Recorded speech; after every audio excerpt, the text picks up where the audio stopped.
चल रही है? बोले हाँ बिल्कुल ठीक चल रही है। बोले क्या सीखा तुमने? बोले पिताजी ये गृहस्थ आश्रम अंधा कुआं है। बोले क्या?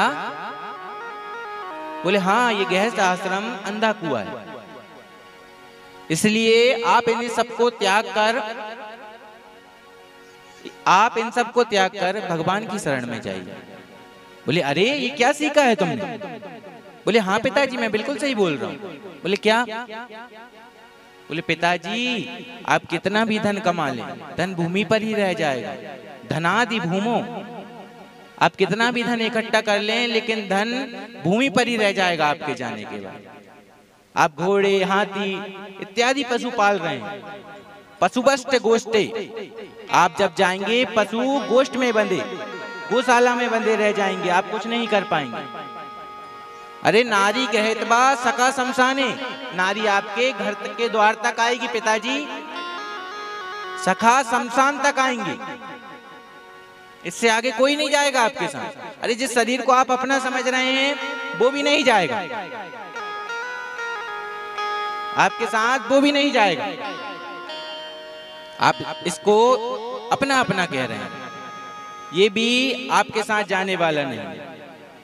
पिताजी पत्नी मकान तक, संबंधी शमशान तक, आपका पुत्र अग्निदान तक और आपके कर्म भगवान तक। केवल और केवल जाएगा तो आपके अच्छे और बुरे कर्म आपके साथ, इसके सिवा कुछ जाने वाला नहीं है। अरे पिताजी यहाँ मनुष्य अपनी मौत को पल पल छीन कर रहा है, पल पल उसकी मौत उसके करीब आ रही है, पर मनुष्य चेतन हो ही नहीं रहा है। आगाह अपनी मौत से अरे कोई बेशक नहीं, आगाह अपनी मौत से अरे कोई बेशक नहीं, सामान 100 वर्ष का और पल की खबर नहीं। सामान इकट्ठा कर रहा है, ऐसा वैसा घर बना रहा है महाराज, तो कब मृत्यु आ जाएगी किसी को नहीं पता है, सब धरा का धरा रह जाएगा।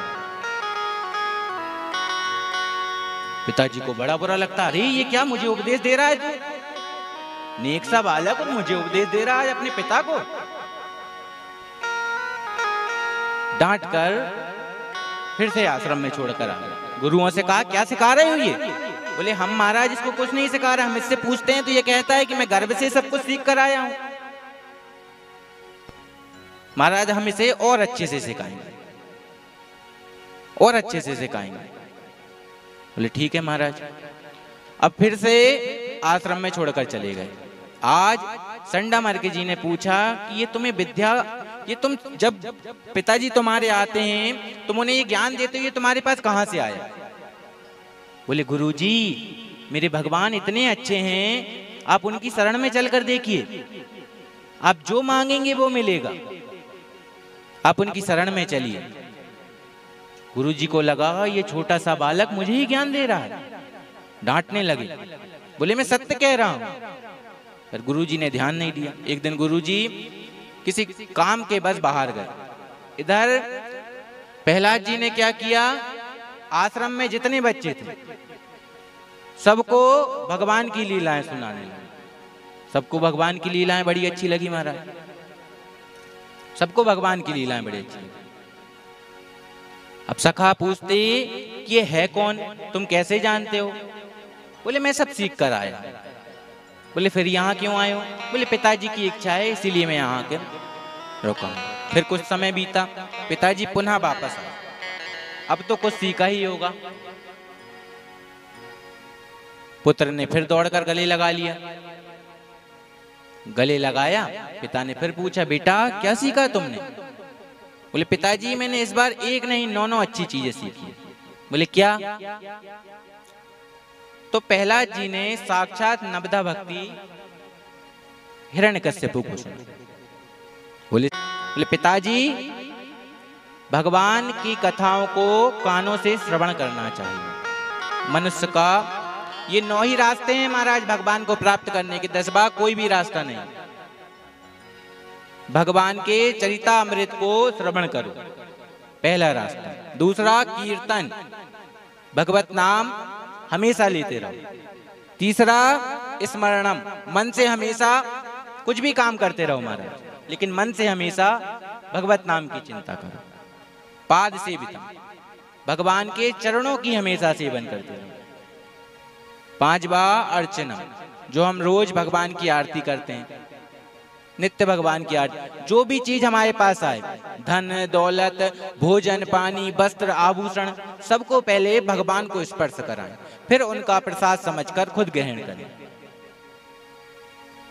हर वस्तु में दोष है, इसीलिए पहले परमात्मा को स्पर्श कराएं, उनको निवेदन कर दें, फिर उनका प्रसाद समझकर हम ग्रहण कर लें, फिर कोई ग्रहण नहीं है महाराज।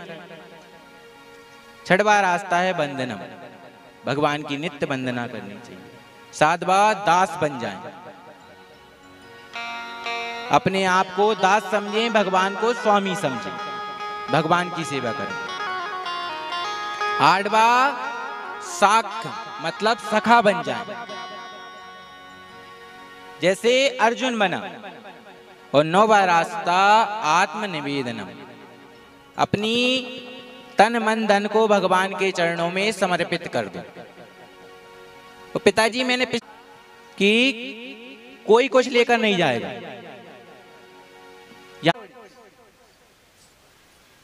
बहुत समझाया पिताजी को, पर पिताजी नहीं माने। अब तो सोचा कि शरीर का एक अंग खराब हो जाए तो शरीर को नुकसान नहीं पहुंचाना चाहिए, उस अंग को ही काटकर फेंक देना चाहिए। इस बालक को जिंदा नहीं रहने दूंगा मैं, इस बालक को जिंदा नहीं रहने दूंगा मैं। तो महाराज बहुत सारे उपकरण किए, तेल में, गरम तेल में महाराज डलवा दिया, पर बालक को कुछ नहीं हुआ।